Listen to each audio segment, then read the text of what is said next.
But Dad, isn't it time for illegal ham in the face? But bro, where's the banjo? Some Cleveland sports shows try to give you hot takes, but only one can give you a big old piece of hot ham. Welcome to Illegal Ham to the Face. Talking all Cleveland sports. And don't forget our Fat Boy Tuesday, where we also ham it up with some fun food topics. Without further ado, let's serve up some ham. Here are the Ham Boys, Fatty, and Big Bri.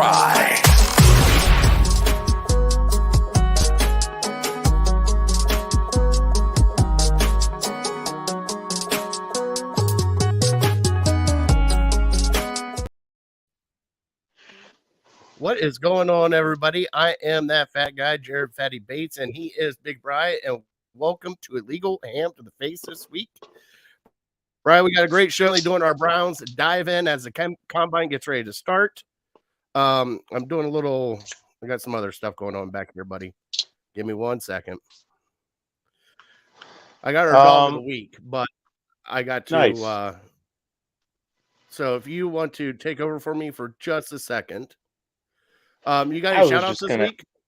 Yeah, I'll get into my shout outs. I was gonna ask you quickly though, if your microphone is all the way up, because I could hear the intro, like the level was up here, but now that you're talking, it's down a little bit. So I don't know if it's maybe on your end. Maybe it's just that is better. Yeah. Okay. Yeah, I can turn it up a little bit more. That's no big deal, Bri. I gotta Don't be afraid to crank it up. We want to hear you. Well, it's not that. It's just, I gotta peace of mind the kids and everybody else, and then I can hear myself back here, so I gotta turn mine on the other side. It's no big deal, Bri. No big deal. All right, got it loaded up. All right, so we got a new dog of the week this week. Our first shout out, which I was very, very happy to hear, and I sent a message as soon as I got it over to Bri. Our dog of the week last week, Purdy, got adopted on late Saturday night into Sunday. And whoever adopted that dog, thank you so much. I was telling Brian, it's a lot that, the dogs that we've had on our show, I mean, we're batting almost, let's see here, Ted Williams right now with, we're doing pretty good with dogs getting adopted that have been on our show. So, it was quite nice for Beth to message us and let us know that our dog did get adopted. So it was great. And I got the picture, sent it to Bri, and couldn't be happier for that dog to get adopted, go to a loving home. So thank you for whoever did it. Good for us, Bri. I mean, that's great news for us. Well, yeah. I mean, it always makes you feel good. Any dogs that get adopted, from week to week. But certainly you see every Tuesday night, you see those smiling faces. So the sooner the better for getting those happy dogs at home. So yeah, that kind of warmed my heart when you sent that over. It warmed I looked at my wife and I got so excited. She goes, "Look at you getting all excited." Like, honey, I can't help it. Like, I feel like it's just one of those things. It's like, wow, I helped get this dog adopted. I mean, it might not even been us, but we helped. We spread the word. We did what we could do. So it's just a nice feeling. What is going on, Justin and James? Thank you guys for showing up. As I said, we got a huge show today. We're going to be breaking down the Browns free agency tracker with the defensive end and defensive tackle this week. We're also going to touch on a few spots that Andrew Berry hit right before the combine, which started today, I believe, right, Brian? Yeah, I think they come in and they get measured, and all the unimportant stuff weigh in. All depends on baby Hans Pickett. I wonder if he was doing his exercises, Brian. Yep, that's where guys draft stock slide a little bit if they got tiny little hands, or if they come in at 5'10" instead of 6 foot, or anything like that. So yeah, I don't know. I still get into it, even though the Browns don't really have a draft pick that I get super excited about. But it's this is almost like your Super Bowl time of year, isn't it? I used to watch it a lot, and it was kind of like preseason. It was kind of like the Pro Bowl, where I get excited for football, and then I sit down and I watch it, and I'm pretty bored after. I can make it usually like an hour or so, hour and a half, but then I get kind of bored with it. So yeah, it's when there's not a whole lot else going on, it kind of wets the whistle a little bit. So, Brian, I think next week we're going to talk a little XFL, if that's okay. Oh, I got to brush up on my XFL. You got to brush up. I'm giving you a couple weeks. I'm giving you a little advance time because you can watch it this weekend. They got some cool stuff going on with the XFL that I'm kind of enjoying watching, especially with extra point conversions that they're doing, which is kind of fun to watch. But also we're talking Cleveland Guardians. They started spring training with the new rules of baseball, which we'll talk a little bit about today. The Cavs came out of the All-Star break a little sluggish. Hopefully we can pick it back up and they can get some more wins going through. Hopefully everybody stays healthy here on the final push to get into the playoffs. As of right now, I think we're still in the 4, but we're going to be bouncing around between 3, 4, 5, and 6 here within the next probably 2-3 weeks. So we got that. We're going to talk, like I said, defensive end, defensive tackles. We are going to talk who has the best fish sandwich via fast food style. Because since I cannot have fast food because of Lent, which has destroyed my living right now, Bryce, so far. It's a rough first week. It's been not like it has been rough, but like pool week. Well, no, it's like normally on Sunday, my pool Sunday, I dabble a lot into it as I'm, heading home. And I'm like, nope, can't do it. I gotta be true to myself. So one weekend, staying strong, which is really nice for me. Now, would you be able to get like to-go orders from whatever bar you're playing pool at and take it home, or is that kind of?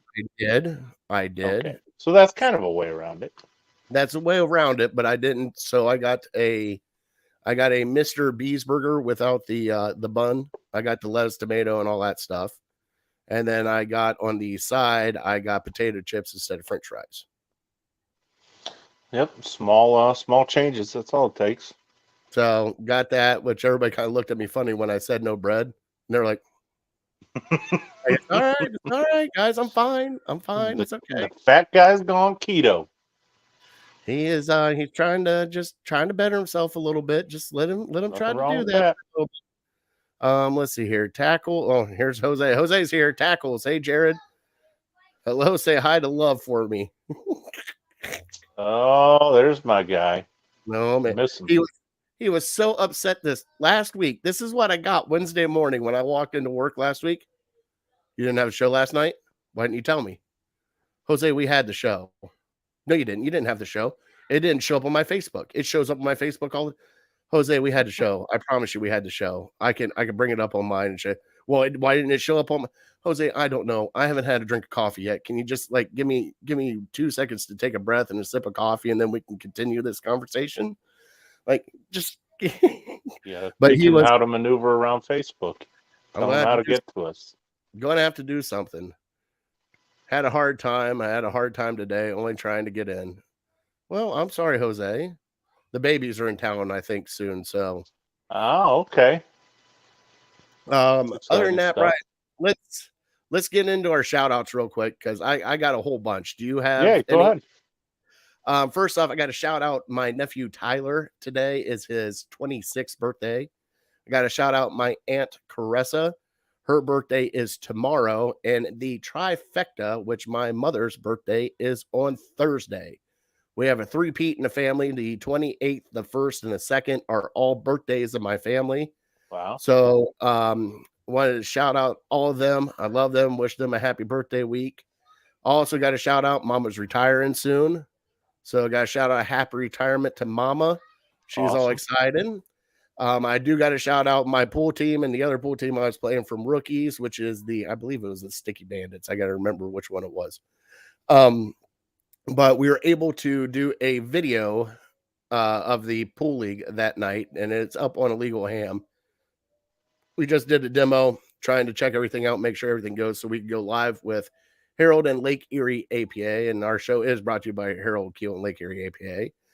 And other than that, Bri, I just got one little sad note. We had a pool member that's friends with a lot of us at pool pass away this week. Kind of shocking. He was in his 50s, had a stroke, and just never recovered from it. So I want to shout out him and his family.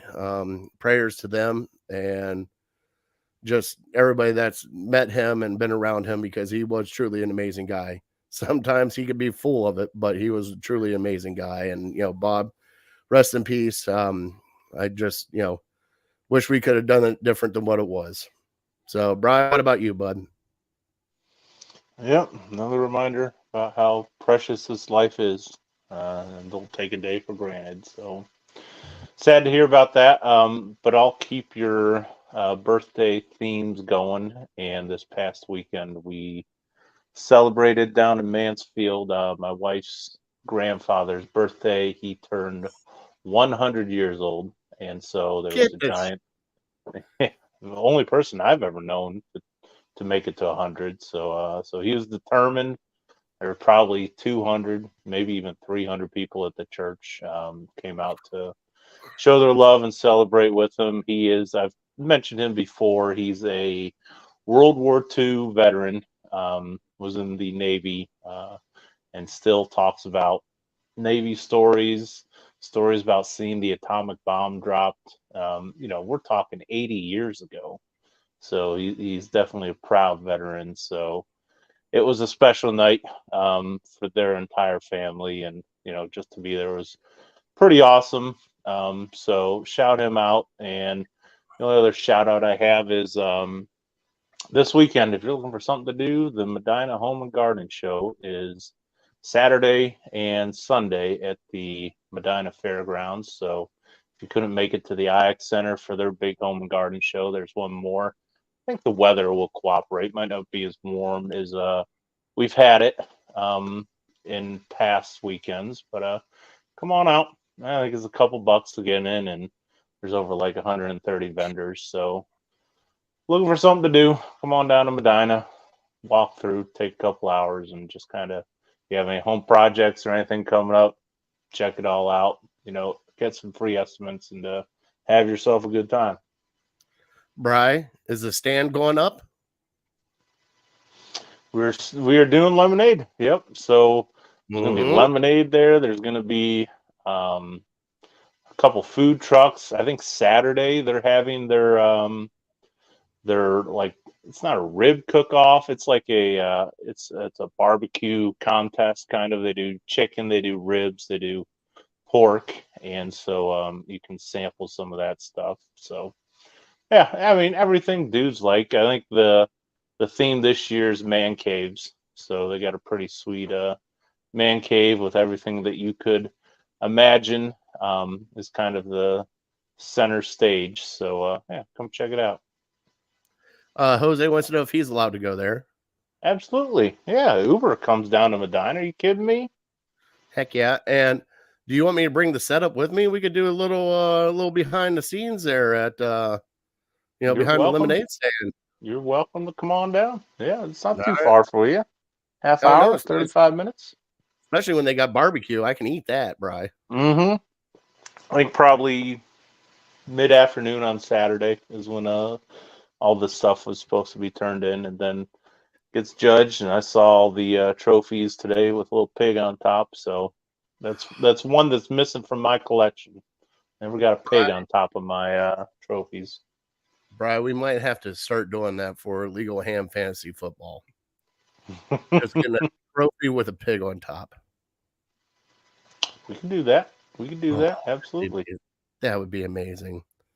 All right, you got any more before we head into That's it. All right, let's get into our trivia, Bri. And I'm still behind a little bit. The kids got me flustered today, Bri. I'm running around just... Now's the time to relax.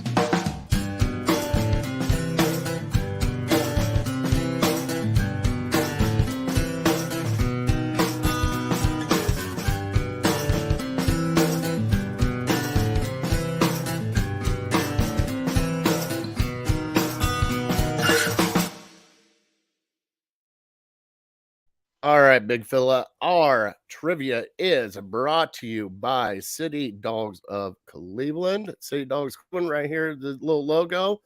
Boom.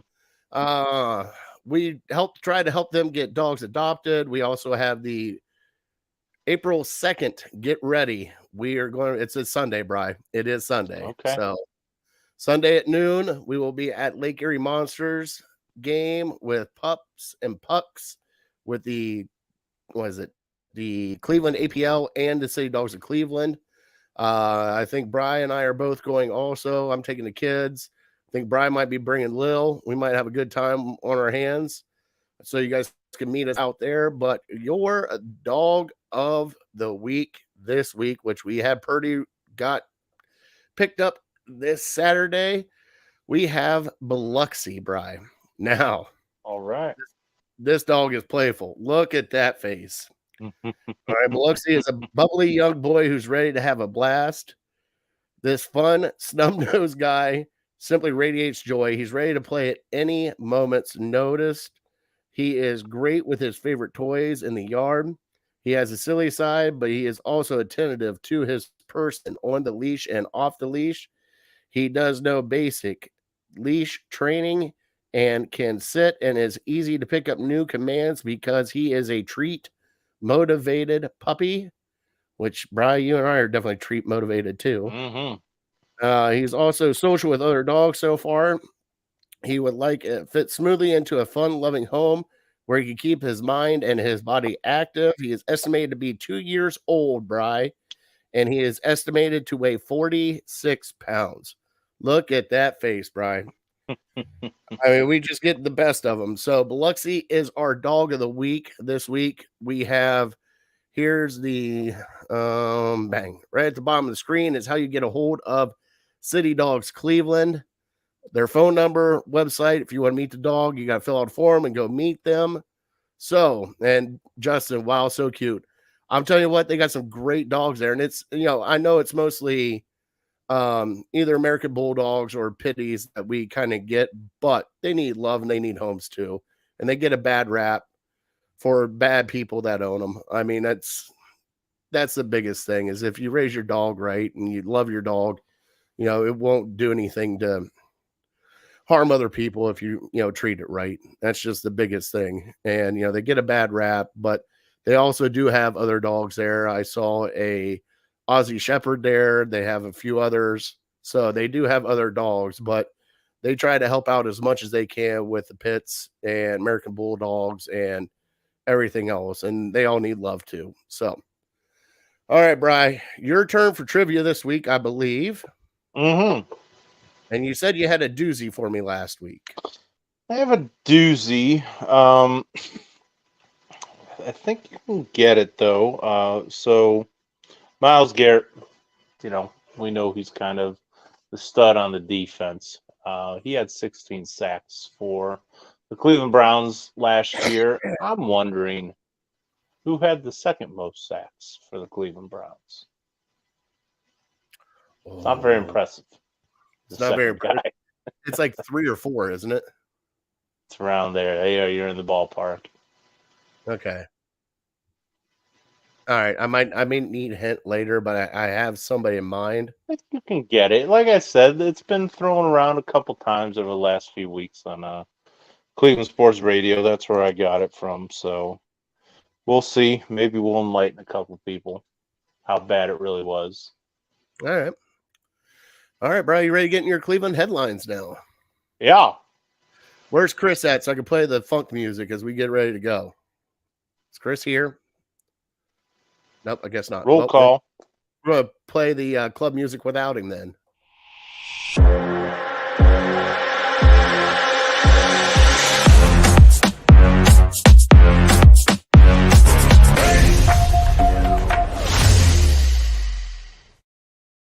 Chris chimed in. Oh, yeah, he's here.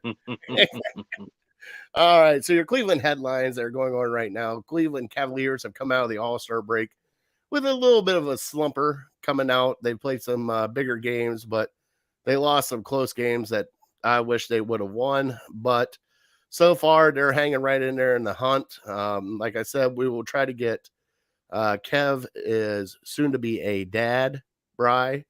So I'm trying to finagle getting time with Kev on here so we can dive a little deeper into the Cavs before the playoffs. But we got enough NFL news, because when you think we don't have NFL news, Bri, it always rears its ugly head here in Cleveland. And it Always. came out today that John Johnson III will not be re-signed by your Cleveland Browns. They're looking for a trade, but if not, he will be cut on March 14th. He is due, I think it's like $9 million on what's remaining of his contract. Bri, I had texted you to let you know that JJ3 was done, and you said you had mixed emotions about it. So I'd like you to have your platform here and explain to me why you had mixed emotions about JJ3. Yeah, I know it's easy to bag on him and forget the good that he has done. He has done good. I'm not saying he's lived up to his contract, but I just think that it creates another hole in your defense. Now you have to go find another safety. And I guess I'm not too clear on how much money it really frees up. I've kind of heard contrasting reports that he was guaranteed a lot of money still. I'm guessing that the Browns are able to save a little bit of money based on cutting him, because if you're not going to save any money, then why cut him in the first place? I think he's an adequate starter. I think I was interested to see how he would do in this defense, because I mean, we gave him 3 years, $30 million for a reason. He was a good player. Maybe he just wasn't a fit in the Joe Woods defense. Maybe Schwartz could have got something more out of him. I was kind of, not looking forward to it, but I was curious to see how he would play with Jim Schwartz, because I think Jim Schwartz is a professional defensive coordinator, and he's going to hold these guys accountable to where I felt like John Johnson felt it was his responsibility to hold his teammates responsible. So maybe that would have freed him up a little bit more to play a little bit better and a little bit freer. So at the end of the day, they did what they had to do. And I think they can find a decent, with whatever money they save from him, they can find a decent safety. But yeah, the grass is always greener on the other side. You can't guarantee me that whoever we get to replace John Johnson is going to be better than him, but it's just different. So at this point, people are just happy that it's somebody different, even though that guy could be worse. So yeah, I don't know. I'll wait and see based on who they get. I know we've been linked to Jesse Bates, which obviously would be nice, but you're gonna have to pay him a ton of money. Don't you start talking about my cousin Jesse Bates III like that. Hey, good for him. He's going to get a huge payday. Because I don't know if the Bengals will want to pay him all that money with Joe Burrow's contract looming. So somebody will pay him a bunch. Is it going to be the Browns?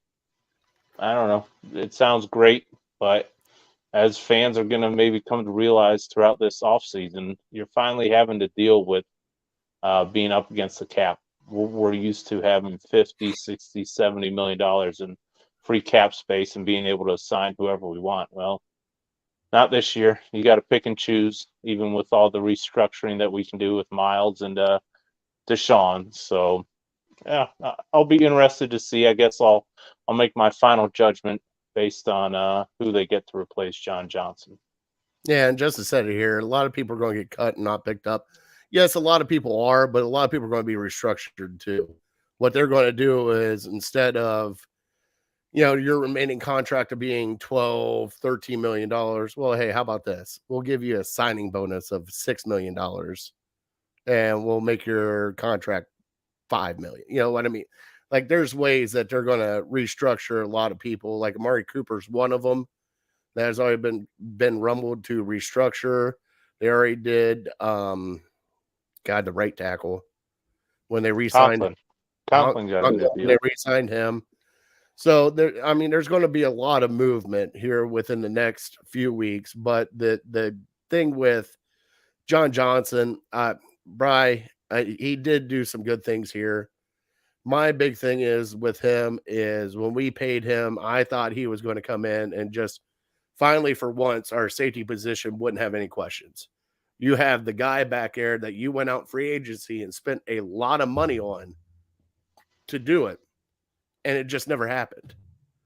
And then especially after this year, and I think that might have also helped out with this year of he wasn't eye to eye with Joe Woods, the running of the mouth about everything behind the scenes. He wasn't happy. The organization wasn't happy with him. It could have just been like a mutual thing. Like, all right, here's what we're going to do. Just because it's you, you can go find a place where you can go play. We'll cut you and, go from there. So it's just one of those, like you said, we're getting into the point now where there's going to be some people that we think are okay and good and should fit on this team that are going to be gone. And, you and I will dive into that here in a little bit with the Browns free agents coming up. But a lot of these guys aren't coming back. Even though they're free agents and we have a chance to re-sign them if we want to, they're just gone. And we're at a point now where we're one of those teams, like you said, we're up against the cap. We got to mind our P's and Q's and kind of just get players that we think will fit our system, that we think are good enough. But like you said, though, you're letting go of a good player that was in the secondary already that needs help also. To see him with Jim Schwartz would have been nice for a year to kind of, you're already paying him, but also it's up money for you to go get a better defensive tackle, a better defensive end, better linebacker. Like I said, they're linked to Jesse Bates. From what I'm hearing, it's Jesse Bates or bust with them. They're wanting Jesse Bates bad. It's a lot of money. I know it's a lot of money. It's more than John Johnson's making, that's for sure. But it's just one of those ones that, if that's what you want, go get it. Let's see here. The other Cleveland headline news, Bri. The ownership has dove into Milwaukee Bucks. They dipped their toes into the NBA now. So they got a little partial ownership there. And also there is a talk about a new stadium, which will be heading to the east side possibly, but the Browns are standing pat saying, no, we want to stay here. We want to renovate it. It'll be okay. And they're kind of putting the pressure on the city because the lease will be up here in the next few years. And with everybody else getting a brand new stadium, why not the Cleveland Browns? So there will be a point in time where we'll be talking Cleveland Browns Stadium and what we should do, whether it be roof, dome, or keep it open, keep it natural. Where do you stand right now? To be honest, Brian, I like the roof. I like the roof because, yes, there are some beautiful nights here in Cleveland that you can just open up, and you can still have concerts, everything else. But we've all been there for snow games, and something, everybody's transitioning towards it, Bri.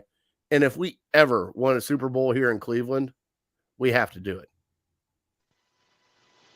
Yeah, I'm with you. I think a retractable roof is the way to go. And I'm looking at it solely based on, it'd be nice to get a Super Bowl. Yeah, show off the city a little bit, but solely based on how I'm viewing it is from a season ticket holder. I'm sick and tired of, trying to give away games in December, $125 tickets. You can't give them away in December. Nobody wants to go and sit in whatever kind of weather we had for New Orleans and watch a losing football team. Nobody. We talked. How much will it cost? How much would it cost for you to get paid to go watch that game? We both said like $100, $150. That's how most people feel. So, the team, if they're playing meaningless football, nobody wants to go sit out in the cold and watch that. So, yeah, you can buy tickets for $5-10. So maybe in a dome, they might be more inclined to go watch a game in a nice new stadium where it's 70 degrees. I'm, the day of, we got to be tough. We got to play in the cold, blah, blah, blah, gives us an advantage. Well, it certainly didn't give us an advantage against the dome team with New Orleans because they beat us up. So, yeah, all the narratives and everything, they sound great. They sound tough, but I'm ready. I'm ready for a dome. I've experienced outdoor football for 38 years of my life and ready for something new. Okay, so I was going to bring this up too, Chris. We did get the Pro Football Hall of Fame game against the Jets. Yeah. Because of Joe Thomas was announced, and also Darrelle Revis, and who was the other guy from the Jets that got in? Klecko or something from like the 80s, maybe 70s. So yeah, so we are going to, so pretty much we got an extra preseason game. If you want to go down to Canton and enjoy your time down in Canton, I know of a couple campsites that have certain tailgaters that we have hanged out with that have a very good time down there during this weekend, and then they go to the game. But this is also a big thing for, I think it's a big thing for Cleveland, Bri.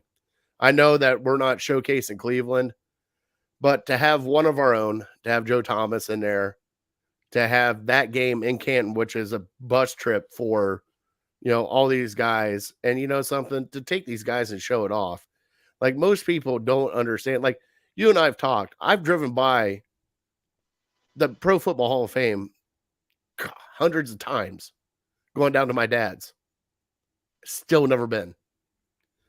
I've never been in there. I see the field. I see everything. I see what they're building there. Still never been in there.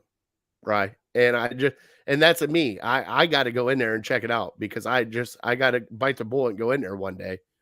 But every time I go by, I just see it and I'm like, man, how awesome would that be for an Ohio person to be driving down 77 and look over and watch the Browns and the Jets playing right there next to the highway. I mean, there's no if it's right there.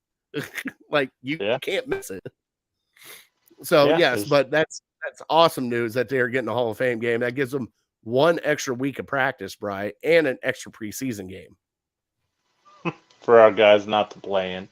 And everyone just kind of sit on the bench. That. But also it gives them a little bit more analysis for the guys on the back end too, of who they want to keep. You got your third, fourth stringers that are going to play in that game, maybe even second stringers, depending on what goes on. But you get to weed out the bad weeds on that game. Like, you got an extra game to evaluate what you have as a team, where most teams don't have that extra week. Oh, absolutely. It can be a huge benefit for you to get that extra week. You just hope that the coaching staff is smart enough to take advantage of it, which I know they're smart, but do they treat it as an obligation, or do they treat it as something like, hey, we get a leg up on the rest of the league? So you hope they do that.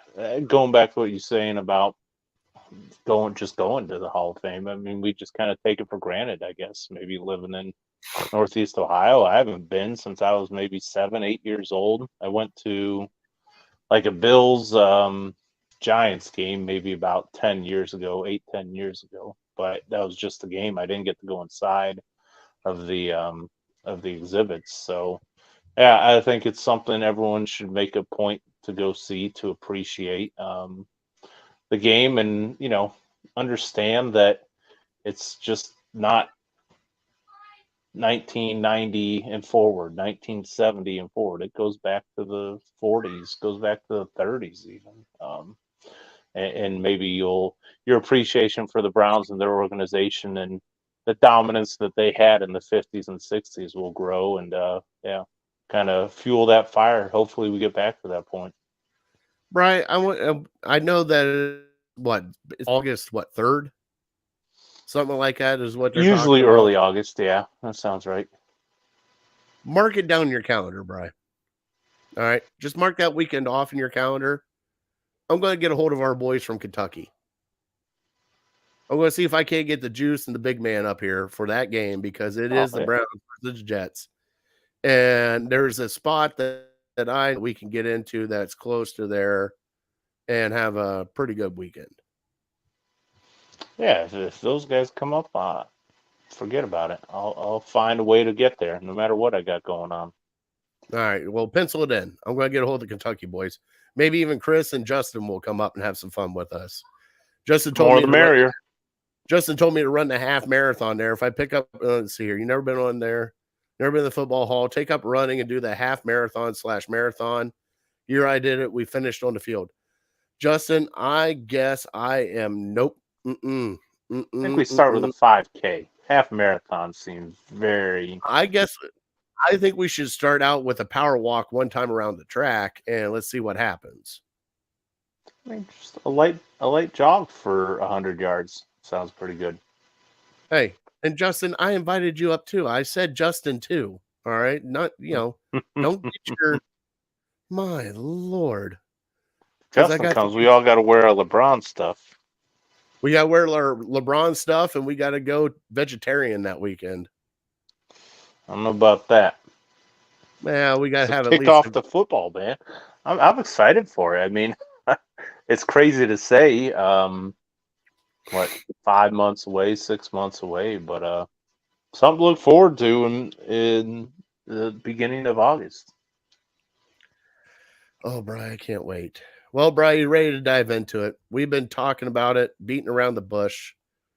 It's time for and I like to call this, Brian, your big boy dive in to a free agency. We're going to get into our defensive end and defensive tackles free agency so far. Brian, do you have a list of people that you would like? And how do you want to do this? Do you want to go kind of like back and forth? I did old versus young. Do you want to take the reins on this and just start it out and see where we go?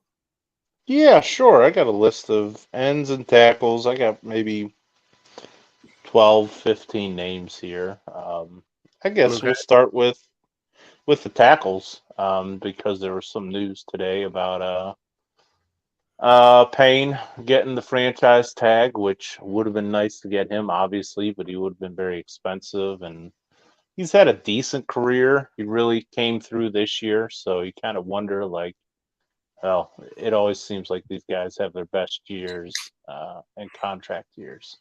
Always. So he's off the table. But the next apple of our eye is Hargrave from Philadelphia. He's probably gonna get re-signed, or again gonna cost a ton of money. So he might be a pipe dream at this point. So after that, maybe you start sinking your teeth in the rest of the guys, and it's a lot of veterans, late 20s, early 30s guys. A couple names we kind of know. They were talking about Draymond Jones today, the Ohio State guy. I believe he played for the Broncos, if that's right. Larry Ogunjobi is going to be on the free agent market again. We'd like to have him back, but I just think maybe he's too small for defensive tackle. I mean, not too small, but for what the Browns need. The Browns need a run stopper. They don't just need a good defensive tackle. They need a run stopper. So do we go back to like an Andrew Billings, who they had a couple years ago, who's a good run stopper, but had some injury issues when he was in Cleveland? Fletcher Cox is a big name, but he's getting up there in the age. He's 32 now. So I don't know. Are they looking for a plug and play guy who might give you 1, maybe 2 years? Are they looking for a guy who could be here for 5, 6, 7 years? Yeah, Dallin Tomlinson. He was a high draft pick out of Alabama. I think he played for Minnesota. He's not half bad. He'd be decent enough, and he wouldn't cost too much. Same thing with a guy like Sheldon Rankins. He was a high draft pick for New Orleans and still kind of in his prime. So those were kind of the guys that maybe jumped out to me. I don't know if you got some other guys you want to comment on those. So right now I pulled up Hargrave. I don't think there's a way we can afford Hargrave. I mean, right now they're projecting his salary to be about $20 million. It's a lot for like 30 market value. Yeah. And now this is coming from Spot Track. So this is 3 years, $60 million, $20 million a year, $20.1 million a year. So the way I kind of broke it down, Bri, for me, is I thought, you got your guys that you would think that you want. Your veteran guys, I know, like we both Hargrave, but like veteran guys. So like right now, let's look at the ages here. You got who's going to be 36. Corey Peters, and I tried to look at people that actually finished the game. So last year, Fletcher Cox played 16 games, had 43 tackles, 7 sacks, 12 quarterback hits. All right. Right now, his market value is $14 million. And what's his market value? well, that's what I'm bringing up here. Let me. Oh, okay. Got the internet. Internet's going slow on me right now. I thought you said $4 million. If he was $4 million, No. 14 right now was his 14. average last year. Yeah. Yeah, that's getting up there. I mean, I know he's a good veteran, but yeah, and you wonder with these Philadelphia Eagles guys, because you got Hargrave, you got Fletcher Cox, you got Brandon Graham. You wonder about the relationship with Jim Schwartz, and is he trying to finagle some of those guys away from Philadelphia? And maybe he is, but a lot of those guys, they only got 1 or 2 good years left in them, so you gotta be careful. We also need a senior guy that knows what they're doing, and you bring in, Fletcher Cox, even though he is a free agent. Brian, you never know. He might like playing for Jim Schwartz and might take it back a little bit. Right now, it is a $14 million salary. They got him ranked 8th at defensive tackles, 2 years, $28 million. It's kind of like where they're thinking for this. So what I kind of did was older guys that you need, and then a younger guy down. And as soon as I find him, his last name is it Gaines?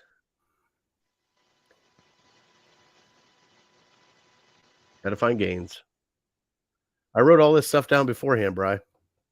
I really did. I'm sorry, I'm scrolling through. That's why we have other screen here. Yes, Andrew Billings would be nice, like you said. I don't think he'll go back the divvy back in with, there it is, Kevin Givens. He's 29 years old or 26 years old with San Francisco. He's a restricted free agent, so they can sign him back. But he had 20 tackles, 2 sacks, 3 hits on the quarterback. So I'm kind of like looking at what's young and what's out there. Sure. Because if you get a younger guy, they need a veteran in there, Brian. They really do. And here's the other one. Who else? Right now, Greg Gaines is who I had here from the Los Angeles Rams. Played 15 games, right? 36 tackles, 4 sacks, 6 quarterback hits. His market value right now, as if my kids aren't on the internet screwing up everything, which I'll bring it up here. He was getting paid about $800,000 last year, Bri. Mm-hmm. And he's getting ready to turn 26. But that's a young guy that'd be right. 4 years, $7 million. That's in their wheelhouse. Oh, yeah. Guy that's proven. He was drafted round 4 years ago. He's got 4 years experience. So, I mean, that's the kind of guys that they look for. I mean, those are Fletcher Cox would be the best for me, honestly, Bri. Yeah. Because it gives you that attitude that gives you in there. And then they got a young guy like Greg Gaines that could come in here, be a younger guy to develop behind them, but also having both those guys that are experienced with winning teams, Brian, with winning teams, and come in and kind of show Ogunjobi, Winfrey, all those guys, not Ogunjobi, but you know what I'm saying, like Winfrey, Togiai, all those guys, a little bit, Elliott, all those guys, a little bit of something. But we need that 30-year-old or above veteran in here that still plays, I feel, for our defensive tackle. I don't think we need to go young anymore. We need a legit vet at defensive tackle that knows the game, knows what to do. And for me, I think it's Fletcher Cox is that guy, because I think he might be in our wheelhouse for money. Am I wrong on that? No, I think we kind of are both going down the same path. But you need that veteran. You need that guy that you sign and he's your starter. Not he has to earn it in training camp. You sign him, okay, we're good at one defensive tackle position. And then I'm fine with letting a group of a bunch of guys fight it out for that other starting position. Givens, like you were saying, for San Francisco, he intrigues me a little bit because he's on a very talented defensive line. So he's not going to get a ton of reps in San Francisco. So you just hope that him being surrounded by a bunch of great players kind of rubs off on him a little bit. So, yeah, you get that one guy, and then we'll figure out the rest. You just hope one of other 3 or 4 guys, maybe it's Winfrey. They say that NFL players make their biggest jump from year 1 to year 2. So hopefully something in his mind clicks and he kind of figures it out. Oh my God, he's got to mature though, Bri. Oh yeah. Oh, absolutely. Absolutely. And it's going to be up to him on if he wants to be a professional. He's got a ton of talent, and obviously he's very talented, but there's a reason he slipped to the 4th round. And we kind of figured it out last year why he did. So, yeah, I'm not saying you count on any of those guys, but we need that one steady guy that you can stick in there and say, all right, as long as he's healthy, he's playing. And then let everyone else just kind of work in. So hopefully they do that. If they want to go big, yeah, Fletcher Cox is the name. But you got to do your research. You got to make sure that he's still hungry. He still wants it. He's not just here for a payday. What about this Saunders guy from Kansas City? He's 26 and a half. He's got 48 tackles, 4 sacks, 8 quarterback hit. Right now, his market value will be around 6.4 million. So they're talking like 2-year, 12 million. It's Saunders. Can't say I know a ton about him, but yeah, he kind of goes into that category of young, up-and-coming guys trying to prove themselves and trying to earn a starting position. So, yeah, if you can get one of those guys and a veteran, I'd be good with that. And that's what I have a feeling that they're going to do with both defensive tackle and defensive end. I think they're going to go to veteran, and they're going to go with a controlled higher round pick that didn't pan out like they did with Taven Bryan. You know what I'm saying? Like they're going to take a chance on first, second round picks. Like, yeah, it didn't work out there. Maybe it'll work out here kind of thing. And right now, Kalen Saunders is round 3. He's from Western Illinois. He's only 4 years in the league. So those 2 guys only got 4 years in the league. They're becoming free agents. They actually played great. Something to fill in. I mean, that's our biggest need is defensive tackle. I mean, would you say that that's like the glaring hole that we need? Oh, absolutely. Because our run game last year was so poor, and you got to get somebody that can stop the run. And yeah, I don't know if it's, we talked about kind of one extreme to the other. We talked about the Pro Bowl player and Fletcher Cox, who's maybe coming up on the end of his career, and we talked about up and coming guys who have maybe had one good season, but they've been in the league for a couple of years. And I think maybe you kind of look towards somebody maybe in the middle, kind of like a Sheldon Rankins or a Dalvin Tomlinson, who have started for multiple years. They were high draft picks, so they're very talented, and they're not going to break the bank. I think somebody like that, sign them to a 1-year prove it deal because they're in their late 20s.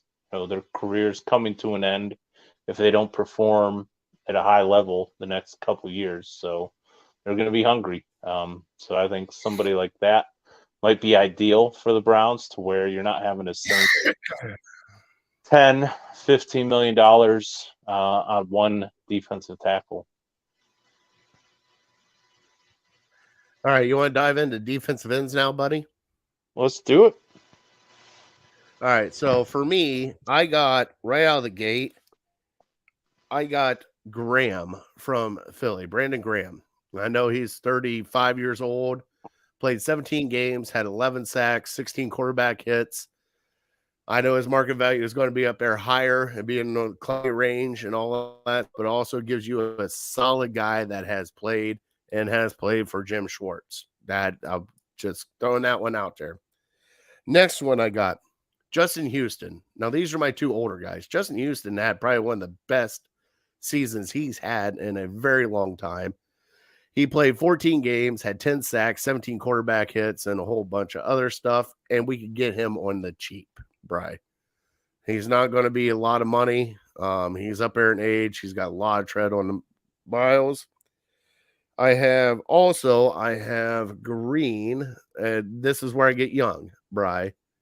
I have, where is he at? Rasheem Green from Houston. Now, we've already dealt with Houston.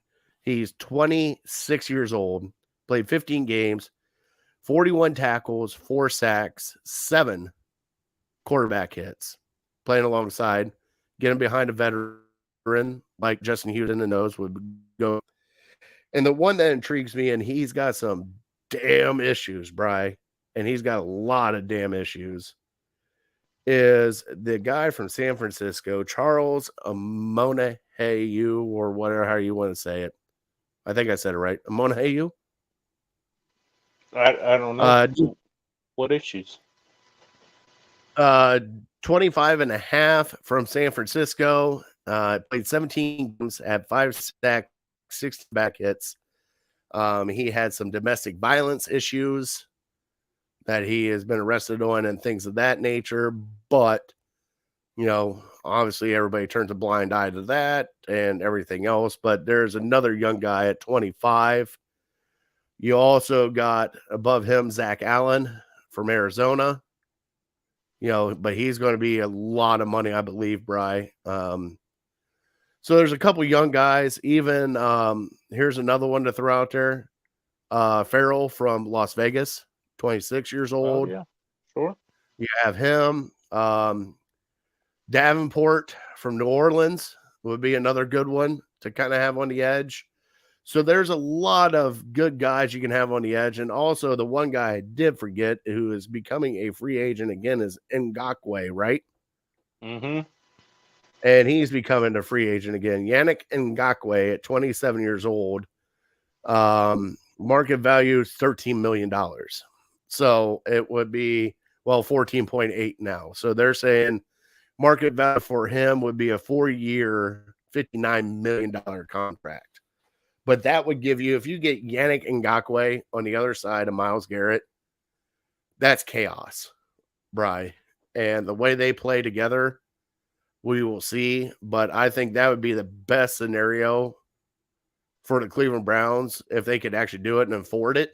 Like you said, can afford it. But if not, I gave you some older options with Justin Houston. I gave you some younger ones. Kind of look and feel about the guys I ran off. Yeah, again, it's pretty similar to the defensive tackle position and just what the Browns are looking to get out of it. You mentioned a couple of older guys that could probably play 1, maybe 2 years at most. I might throw Melvin Ingram in with Graham and Justin Houston. Just is a guy who can come in. He can get it done. You just hope he can hold up because once you get to your mid-30s as a defensive lineman, you're just kind of playing on borrowed time. To me, I think Marcus Davenport is the class of this free agency position because I think he's kind of in his prime. He's had a lot of production down in New Orleans, and I think he's going to probably demand the most amount of money. And Ngakoue would be nice. I would take him. He's just been, to me, he's been very inconsistent. Like he had a couple good years, I think, with the Raiders. Did he start his career with the Raiders? And then he maybe went to Baltimore, and it seems like he's been a lot of hype ever since his first couple years, and he really hasn't come through. I think he might have been with the Jaguars now that I think about it. But yeah, he wouldn't be bad. I think if you're just looking for like a solid starter that can come in, a guy like maybe Arden Key for Jacksonville. Might not be a bad way to go. He'll give you a professional effort. You mentioned Zach Allen. I think he would be a guy who maybe hasn't quite reached his ceiling. He started showing some promise at the end of last year for Arizona, and turned out to be one of the better players on their defense. But he's just kind of scratching the surface. And do you make an investment in him and hope that he continues that progression? I don't know. Trey Flowers is a guy who's 30 years old. He's a household name. He'll give you a good year, 2, maybe even 3 years. But he'll give you a professional effort, and I don't think he's really a headache in the locker room. So I think he'd be kind of a safe pick. Yeah, other than that, I think we covered basically everybody on my list. What about Nathan Shepard from the Jets? Played 16 games last year. And only had 29 tackles, but he had 2 sacks and 5 hit on the quarterback. And we could get him for a cheap price. Right now, they're saying about $1 million. And he's 29.3, so 30 years old. But the other one, what about Goldston from Tampa Bay? Used to play on New Orleans. Can't go wrong with an Ohio State guy, right, Brian? I think the Browns need a guy that they can plug in and say, this is our starter. Because I feel like we have a couple of up-and-coming guys or projects already in Wright and Thomas, that we drafted last year. So we have young guys that we're trying to develop. I think we need a guy who we sign him and we say, okay, you're opposite Myles Garrett. We're good now. We don't have to develop you. We don't have to hope that you continue your progression. You're an NFL starter. And, maybe they swing for the fences and go for Marcus Davenport. I don't think they can really afford to do that. But yeah, just adequate to above average starter, and I'd probably be happy. Now, I want you to hear this, Brian, because I think this is the guy for us. All right. Zach Allen, 3 years, $27 million is the market for him. So it'd be $9 million a year. All right. But he is 25 years old. All right, Brian.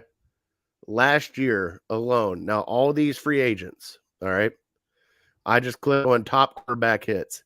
He had 19 quarterback hits last year with 6 sacks. And he played 13 games. Mm-hmm.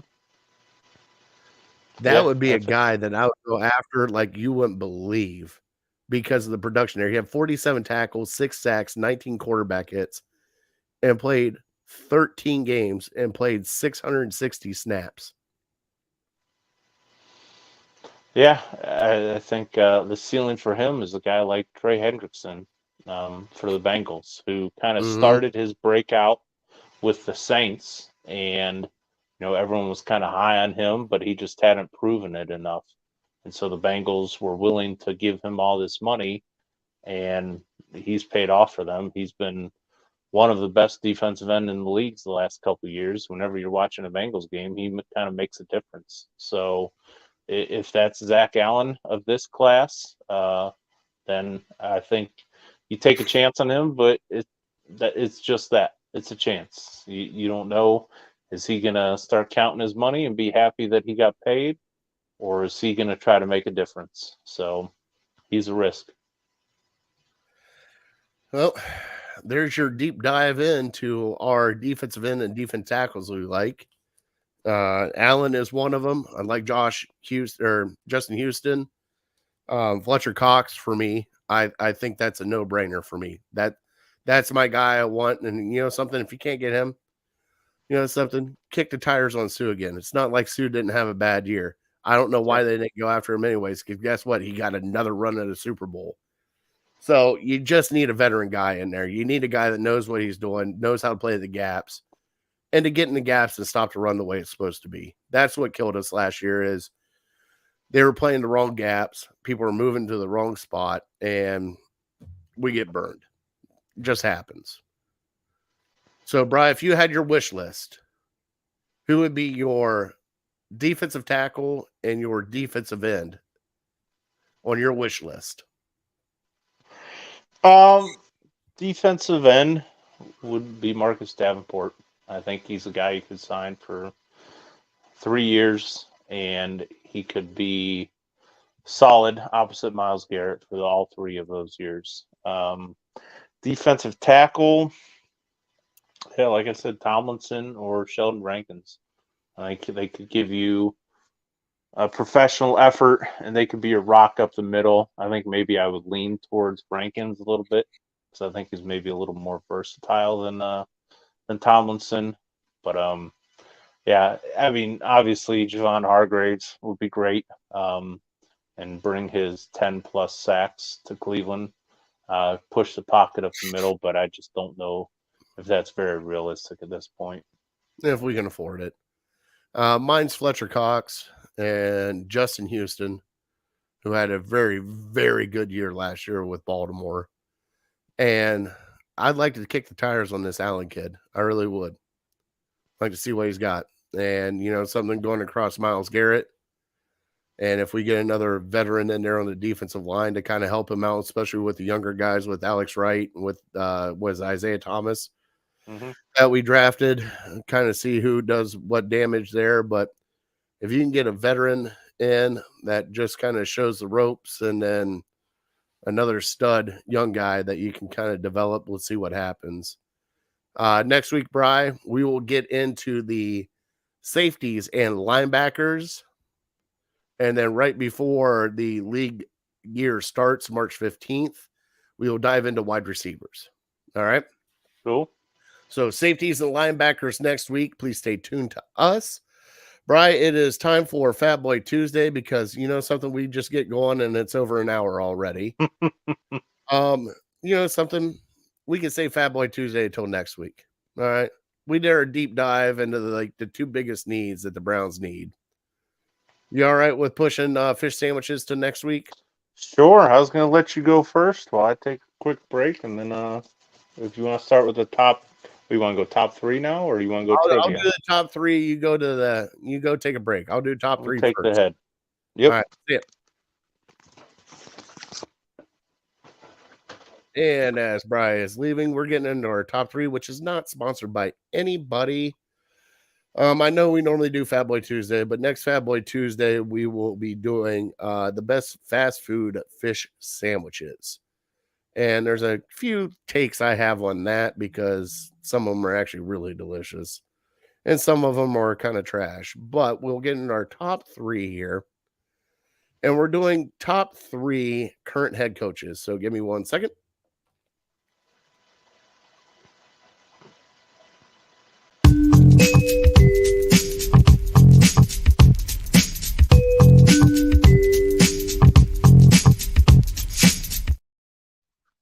All right. So our top 3 current NFL head coaches. I kind of came up with this as a fun pun after the end, because you got Andy Reid, who actually won the Super Bowl. You had a brand new, pretty much, coach there at Philly. Bri is back. Bri, you ready to come in? I got you. Yep. All right. He is coming back in. So, Bri, the reason why I brought this up is I wanted to see kind of where you're at with the current head coaches that are going on, and who do you think are the top head coaches in the NFL right now? We'll do our top 3 head coaches. So since you are here now, I will go first. My number 3 head coach, and I'm taking Andy Reid out of this because he won the Super Bowl. What? You didn't tell me that. Well, we can. Do you want to take him out, or you want to keep him in? Well, if he's your number 1, you kind of gave it away. All right. We'll take him out. I mean, is he your number 1? Yes, he is. Okay, so we'll take him out. Number 3 for me, and it was just based off of this year, Doug Peterson. For Doug Peterson to go in, do it with Philly, with a Carson Wentz that is now completely washed up and gone out of Washington, and taking that team and winning a Super Bowl with Nick Foles and Carson Wentz, and now going to Jacksonville and actually making Jacksonville Jaguars a playoff team with Trevor Lawrence and Travis Etienne. Gotta give him kudos, though. Wherever he goes, it starts out great, kind of ends badly at the end, but I think he is probably one of the best coaches for some odd reason the past few years. Number 2 for me, Mike Tomlin. And you could say what you want to say about Mike Tomlin. You could just, he's been there forever, blah, blah, blah, blah, blah, blah, blah, blah, blah, blah. But for a guy that had to deal with Ben Roethlisberger, who can't throw downfield, small hands Kenny Pickett, and still keep that team relevant, Bri. We thought this was their nosedive. This is like our year to look at you guys going 5-12. Look at you suckers. That's where we thought it was going to be. And guess what? They finished above you. So Mike Tomlin is my number 2. And Brian, you're going to be surprised by this. And most people would think, I don't know, Kyle Shanahan, Bill Belichick. I got to go with Pete Carroll. Pete Carroll, to see the leaves on the trees with Russell Wilson and what the crap he did at Denver, to get Geno Smith, who is a decent veteran and played almost MVP caliber for the first half of the season, if not, he should have been. Like, you know, for him to actually turn that around, get Kenneth Walker, which is his new beast, and Marshawn Lynch, and just Pete Carroll at 70 years old, and I know we have Bill Belichick, and you know something, Bill Belichick is always going to be Bill Belichick. You got Kyle Shanahan, whoop-de-doo. I don't know what you want me to tell you about those two. They haven't made it, but Pete Carroll, to me, I think should be right there at the top of the list with Mike Tomlin as the top 2 in coaching right now, Brian. What do you think? Did you just say Bill Belichick hasn't made it? No, I'm not saying he hasn't made it, but he had Tom Brady. Okay, you take Tom Brady away from him, he hasn't really done anything. I agree. That he's not on my list. Okay. So we're talking about right now. If we were talking 5 years ago, yeah, he'd probably be at the top. But we're kind of finding out that maybe he was more Brady than Belichick. I think Belichick's still a great coach. Don't get me wrong. He shows it every single time he plays the Browns and just spanks our butt. By the way, so 4 and 5 were Shanahan and Belichick. Yeah. I don't know. Honestly, I'd probably put Belichick in the same category as Andy Reid. Like, if we're going to take Andy Reid off the list, then probably should take Bill Belichick off the list because they're probably 1 and 2, respectively. But if we're just talking about this year, which is kind of what I was going off of, Belichick didn't make playoffs. So our lists are pretty similar. I'm going with Doug Peterson, number 3, also, for him to. And I know he took over, boy wonder, Trevor Lawrence. Everybody's saying he's a once-in-a-generation type quarterback. Sunshine. But, Sunshine. Hey, Urban Meyer found a way to screw him up. So it's not a given that he's just going to be great. So I think I give Peterson a lot of credit. And obviously he's won a Super Bowl. So you give him credit for that, too. Not many coaches can say that. My number 2 is Pete Carroll is your number 1. For him to take a guy like Geno Smith and turn him into the comeback player of the year and take them to the playoffs when everybody said before the season that they were just going to tank it out and try to get Bryce Young. They had other plans and professional effort. You give all the credit in the world to Pete Carroll. Still doing it at 70-some years old. Quite the inspiration. So he's my number 2. My number 1, I'm going. Yeah, I don't like him. I really do not like Kyle Shanahan. But for a guy to take his 3rd-string quarterback, the 7th round, last pick in the draft, to the NFC Championship game, unbelievable. We'll never see that again. I mean, and we just kind of take it for granted. But if you really think about that, a rookie 7th-round quarterback takes a team to the NFC Championship game. I don't know. You got to give credit to somebody. So I'll just choose to give it to Kyle Shanahan.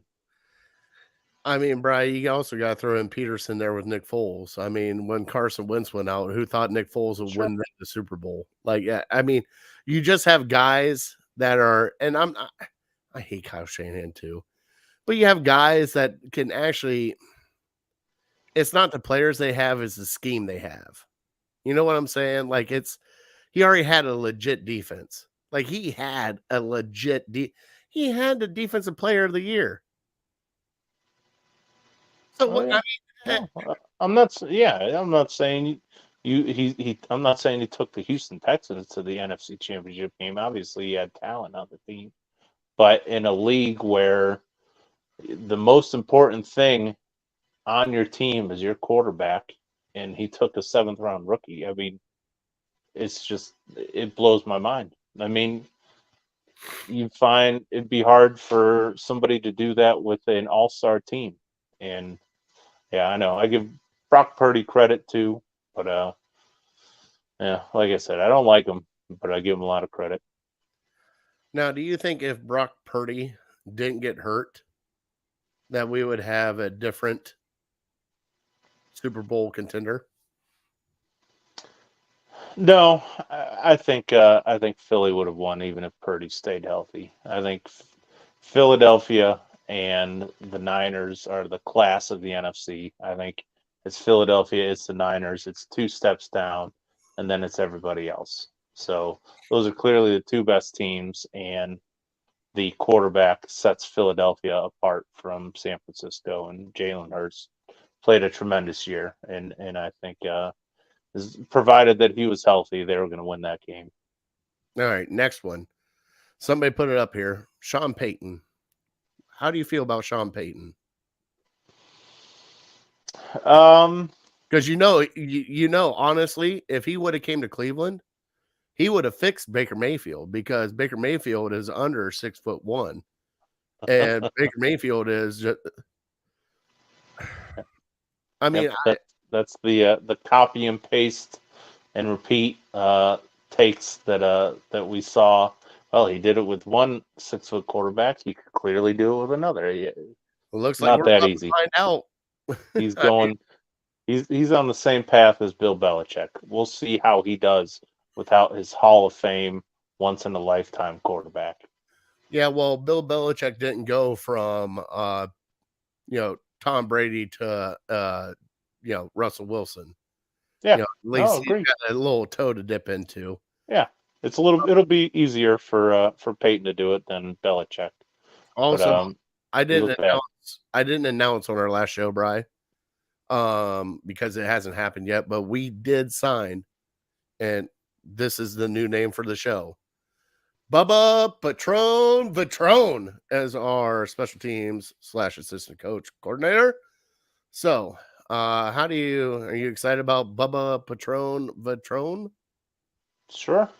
He had success in Indy, and he's gonna bring something different that Mike Prefer didn't have, which is a successful special team. So I guess as excited as you can be about a special teams coach, I'm right about there. I don't think we're going to start returning 7 kicks for touchdowns a year like when we had Josh Cribbs, but yeah, maybe we won't make stupid blunders like we have.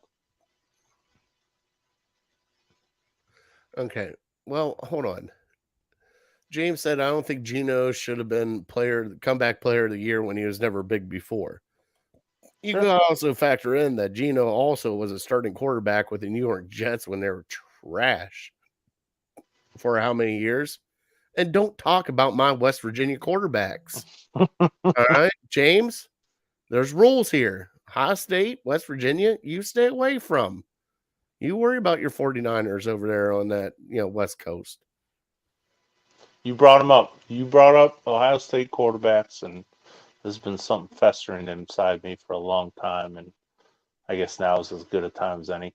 I don't think I've ever heard anybody like nationally make excuses for a player more than they make excuses for Justin Fields. I mean, every left turn, well, he's got nobody. Well, he won 2 games, but he's got nobody. And everyone's just saying, oh, yeah, the Bears got their quarterback. Dude won 2 games in his second year. It wasn't his rookie year. It was his second year. Well, he's got nobody around him. I don't know if it's just a Cleveland thing because it's the Buckeye homerism kind of seeping to Cleveland. But my God, there's so many excuses for that guy. I'm just letting you go. You go ahead and get your hate out. I mean, Go because ahead. I mean, every time anybody says a thing about Justin Fields, an excuse is following right then after. It's not Justin Fields is a great QB. Look at his numbers. So, well, we think he's good, but he's got nothing around him. Like, Brother, you get your Ohio State out. It's all right. You haven't done it in a while. I mean, it's been fucking since November. Come on, get it out. It's I fine. mean, all right. So I'll ask you, what do you think of Justin Fields? Is it too early to tell, or do you think he's going to be good?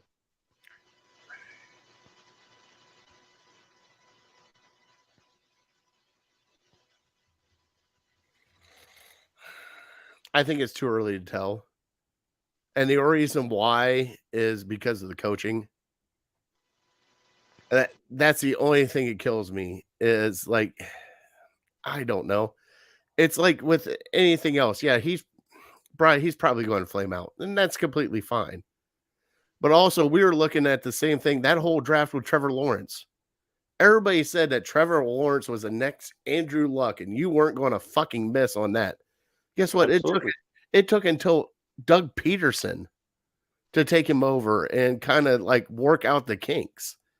Like, I think just Justin Fields doesn't have a head coach right now or an offensive coach that can help him out with that. That's just because I'm an Ohio State homer, I'm just going to say that. But you know what I'm saying, though?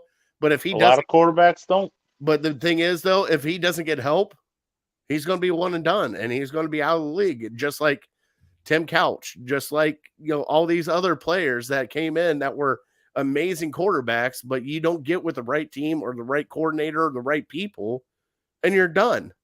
But you're a really great quarterback. I mean, we can go through the list, Bri. I mean, we've had the list in front of us for I don't know how many years. Like Alex Smith, for the longest time, wasn't with the right scheme in San Francisco. Goes to Kansas City, wins games in Kansas City. Kansas City's done with him because they got Patrick Mahomes. Goes to Washington, wins games with Washington. Number 1 overall pick, right there. But he got run out of town in San Francisco because everybody said he wasn't good enough. But he didn't have the right coach. There was no coach there to coach him. That's why all these guys that get drafted, quarterbacks that get drafted, all these teams that are coming up to draft you, they're shitty teams, man. Like unless you are like God, like I don't know what to say. Yeah, it's. I mean, that goes for every single quarterback in the NFL. You just have to be in the right position with the right coaches. And some guys can overcome it, and some guys can't. Like if Baker Mayfield went to be with Andy Reid, I'm guessing he'd be pretty damn good. But also, that's a head coach that has cachet. You put Baker Mayfield with Hugh Jackson and Kevin Stefanski, a washed-up head coach and a brand new head coach. You didn't put him with a veteran head coach. Oh yeah, you know what I'm saying. That's the thing, though. If you're going to draft number 1, don't do it with a brand new head coach, because at that point in time, you're going to Cliff Kingsbury. Here we go. Like, he's out now, but Kyler Murray is still there for some odd reason. And he's 5'6". I mean, we got Derek Carr. Derek Carr is a very good quarterback. I agree. Horrible coaching. Yeah. Through his entire time there. Horrible coaching. Matt Ryan, very good quarterback. Horrible coaching. Yeah. But those guys have had success in the league. I'm not saying they haven't. Matt Schaub. Oh my God, you have to be an overcome. Look at Josh Allen. Josh Allen goes to Buffalo where Sean McDermott hasn't proved shit, and he's a defensive coach. Well, somehow Josh Allen still makes it through, and he improves his accuracy, and he overcomes all that. Now, Sean McDermott is looked at as one of the best coaches because Josh Allen kind of took over. I'm just right now at this point to bring it back to the Justin Fields stuff. When you say that, though, if you look at it, who's the head coach for New York Giants right now? It was Josh Allen's offensive coordinator, who has turned now New York Giants around. Also the Browns offensive coordinator. So it's not like Brian Dable's the end all be all savior of all offenses. No, but I'm just saying, like it depends on where you're at and who you're doing and what timing it is. Sure. But I also believe that it doesn't all have to do with that. Eventually, it comes down to the player and what they're going to do and what they're going to overcome. But yeah, to bring it full circle, I'm sorry I started it with like Oh, you're fine. everyone's just talking like Justin Fields has made it and he's the guy, and I'll give him. He's a tremendous athlete. Yes, Right. he is. What Maybe they're one of the best athletes that the quarterback position has ever seen. Is he a good quarterback? He's a below average quarterback to me. He's won 2 games. He won 2 games this year. How could you say a guy that won 2 games this year is your franchise quarterback? Are you? Is it because of they're talking about the number 1 overall pick and what the Bears should do? Is this why you're bringing it up? This is what sparked it, but I've been listening to it all year long. One of the hosts on Cleveland Browns Daily gives Justin Fields excuse after excuse after excuse, and it's just a broken record. He's got nobody around him. He's got nobody. Apparently, David Montgomery is nobody. Apparently, Darrell Mooney is nobody. And he's just poor Justin Fields. He's playing with the Medina High School varsity boys, and he's just getting his butt kicked every day. You know, Bri, what are they going to do? Okay. So what, you think you take the proven, the guy that's there, or do you trade down and get your picks that you need? Because the guy that's there is, guess what? Another Ohio State quarterback and a 6-foot Alabama quarterback. Right. And I'm not saying that this is not directly has to do with the draft and what they're going to do. This has nothing to do with who's available in the draft. I'm not saying Bryce Young is better than Justin Fields. I don't know. I'm not saying CJ Stroud. I'm saying Justin Fields compared to the other NFL quarterbacks. I'd probably take at least 20 guys over Justin Fields right now, and everyone's talking like he's the man. Brian, if he can just get some help around him, he'll be a franchise guy. Like, how do you know what? Based on other than his legs, what has he's shown you that he can do in this league? See, this is where the Michigan Ohio State comes from with us. Like you just, it's okay, let it out, bud. I just did let it out. This was the entire season me hearing Cleveland people make excuses for Justin Fields, and this is my way of finally letting it out. So thank you for letting me have this moment. I've made my peace.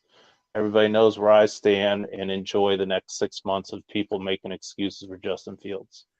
And Bri, I 100% get. Which doesn't even make sense because he's the Chicago Bears quarterback. So why do people even care in Cleveland about Justin Fields? Well, that's those people. That's not Bri. I get where you're coming at. Our boy Nick Paulus makes a ton of excuses for him too, by the way. Not to call him out or nothing. Oh my Lord! I can't wait. Last week, 2 weeks ago, I heard him just talking up and down about he's Lamar Jackson, basically. Brian, it looks like I'm making a phone call after we get off of here. Sure. Yeah. Have him come on. He can make excuses for half an hour if he wants. Oh my God, Brian, I'm not making excuses for him. I know that is. I know you're not. I know. It was just something that was festering that I've listened to for 6 months. But also, you cannot say that kid didn't try to win games. I mean, he had 210 rushing yards in one game just trying to fucking will his team to win. Right. And like I said, he's a tremendous athlete. Athlete. But look at Cam Newton. Cam Newton's the exact same fucking way. Cam Newton had 400-yard passing games. I think like a couple in his rookie year. Because everybody was scared of him fucking running. Yeah. And I would say Cam Newton is a great quarterback, not just a great athlete. Now. Right now, Justin Fields is not a great quarterback. Cam Newton can't throw the ball anymore, brother. Oh, no, I'm not talking now. I'm talking when in his second year. I'm comparing apples to apples. I gotcha. See, this took it. We got to get our trivia. Now we're an hour and 30 in, and you're good. Just, well, good thing we skipped. I told you I had to get that off my chest, and something you said brought it up. Okay, here we go. Chris just writes and he goes, so put Lamar Jackson in Chicago. Is he still great? There we go. Oh my Lord, here they come. Chris says, so Brian, you're saying the Bears should take quarterback number 1. Here we go. See, this is the can of worms I you don't. open up. I'm not saying that because I'm not comparing Justin Fields to the quarterbacks in this draft. I'm just comparing him to the other quarterbacks. Yeah, if they could trade him for Lamar Jackson, I think you definitely do that. But again, that comes into play with the salary cap and how much you got to pay him, and that's why the Ravens would probably do that, because they would only have to pay Fields peanuts compared to Jackson. God, I love you. Oh, well, at least you got it off your chest, Bri. All right, yeah, let it be on the record. When you're listening to Sports Talk Radio for the next 6 months, when they start making excuses for him, you'll think of me. Oh my God, I'm calling Paulus tonight. Jesus God, I'm calling Paulus tonight. This is great. Like, Paulus, go listen to the last 20 minutes of our show. Yep. That's all you need. All right, so Bri, trivia that you said to me was, who was the second leader in sacks for our Browns this year? And I'm going to go on a limb and say Taven Bryan. You're not going on a limb. Was it Taven Bryan? You heard that just like I did. It was Taven Bryan. Taven Bryan. JOK was right behind him, though, wasn't he? Didn't JOK? No, I don't. So third. All right. So if you went on a limb with Taven Bryan for second, go on a limb for who was third. Tommy Togiai. Nope. I could probably give you 5 or 6 or 7 guesses. You probably wouldn't get 3. Chase Winovich. Nope. He had 1.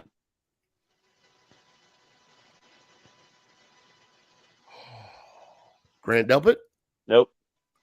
John Johnson III. Nope. Taki. Nope.